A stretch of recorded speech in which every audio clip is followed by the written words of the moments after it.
Hello and welcome to Awaz News. I'm Simona Katoni and I'll be taking you through big news across Canada. Prime Minister Justin Trudeau revokes Emergencies Act. Ontario proposes new law that will require employers to tell workers if they are being electronically tracked. Ontario shuts down 39 trucking businesses involved with Freedom Convoy. Canada's top jobs for LMIA exempt work permit holders in 2021. Cost of gas in GTA could hit $2 a liter next month as Russian attack on Ukraine impacts oil prices. Ontario Premier Doug Ford condemns Russian attack on Ukraine. Trudeau's anti-hate bill will allow people to preemptively report Canadians for hate speech. Uefa takes 2022 Champions League final away from Russia after Ukraine invasion. Major League Baseball says 2022 season will be shortened if no deal by end of Monday. GTA and most of southern Ontario under winter weather. Those were the headlines. Now let's jump right into the details. Canadian Prime Minister Justin Trudeau has ended the Use of Emergencies Act 1 week after it was invoked, ahead of the Senate vote to determine if it would remain in place. Had the vote been rejected against Trudeau's demands, the Emergencies Act would have been immediately ended. If it passed, it would have been in place for 30 days before returning to another vote in Parliament.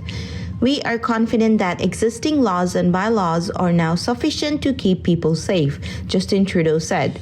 Trudeau said the Emergencies Act will be officially revoked when the Governor-General signs the proclamation in coming hours. An inquiry will begin within 60 days, which is a part of the formal process of invoking the act. For consideration, we're ready to confirm that the situation is no longer an emergency. Therefore, the federal government will be ending the use of the Emergencies Act. We are confident that existing laws and bylaws are now sufficient to keep people safe. A joint committee of parliamentarians will be struck to review the declaration of emergency. Within 60 days, there will be an inquiry into the circumstances that led to the Emergencies Act being invoked. It will look at how we got there and why it was required. It could look at policing.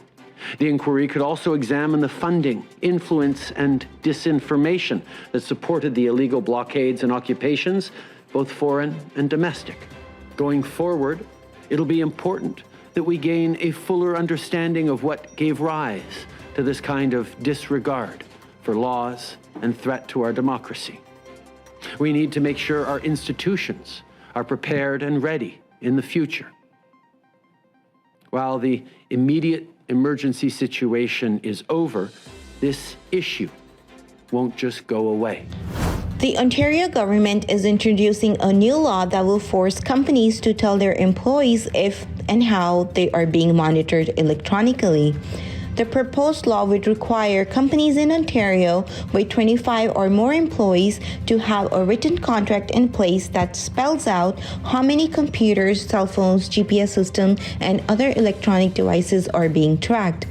The legislation will be introduced in the coming days, the government said. Once passed, employers will be given 6 months to develop a new policy that informs their workers about electronic tracking. It will apply to the employees working in the workplace, in the field, or at home. The Ontario Ministry of Transportation has shut down 39 trucking businesses following the end of Freedom Convoy truckers-led protests in Ottawa, several weeks after the protests first began. The local ministry confirmed that it has released 12 suspension and seizure orders to Ontario-based large truck operators involved in the protests. The move effectively suspended their authority to operate throughout Canada. The ministry also issued an order to seize all license plate registered to the trucking businesses. Overall, 27 seizure orders were issued to a large truck operators from outside Ontario, banning them from operating any commercial motor vehicle within the province. In addition to the truck registration suspension, plates were also suspended for 24 passenger vehicles from Ontario and 34 passenger vehicles from outside the province. Most of Canada's foreign workers fall under the International Mobility Program, also called as IMP. In 2021, IRCC issued more than 315,000 work permits under the IMP alone. The Temporary Foreign Worker Program accounted for about 104,000 work permits issued. IMP work permits do not require LMIA because their purpose is to support Canadian interests. The most common IMP work permits fall under the significant benefit and reciprocal employment categories. The government defines significant benefit as a foreign national whose work will benefit Canadians socially, culturally, or economically. Reciprocal employment is when Canada has an agreement with another country which allows for the exchange of workers across borders. The labor market impact is considered neutral since foreign workers can have similar opportunities in Canada to what Canadian workers can have abroad. Dan McTeague, who is president of Canadians for Affordable Energy, says that he expects the price of gas across GTA to go up 8 cents this weekend to an average of $1.67 per liter. That, however, could just be the beginning of sustained run-up in the cost of gasoline that McTeague said will ultimately drive up the prices of other goods, including food. McTeague said should the economic sanctions introduced by global community include the blockage of oil from Russia, it could mean the upward price pressure on crude will become a long-term situation. For that reason, he is calling on federal government to suspend a planned increase in the carbon tax currently scheduled for April 1st and do what it can to boost the production of oil domestically. Ontario's premier is condemning Russia's attack on Ukraine, calling it a war of aggression.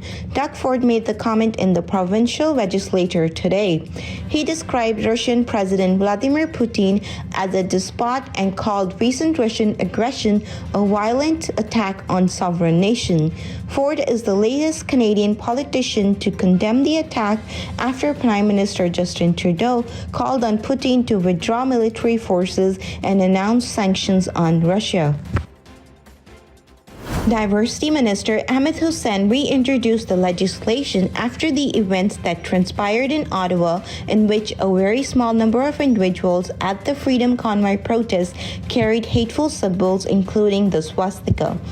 Bill C-36 states that a person may, with the Attorney General's consent, lay an information before provincial court's judge if the person fears on reasonable ground that a person will commit an offense under Section 318 or subsection 319. Proposed hate speech legislation would allow people to take others to court if they suspect that someone will post content deemed hateful online. Uefa will no longer host the Champions League final in St. Petersburg after Russia launched a wide-ranging attack on Ukraine on Thursday. As Russia's threats towards Ukraine has grown through the week, the British government and fan groups had already called the final not to be played in St. Petersburg, where the stadium is sponsored by Russian state-owned energy giant Gazprom. The company is also the main sponsor of Schalke, but the German second division club said on Thursday that the Gazprom logo was being removed from its jerseys.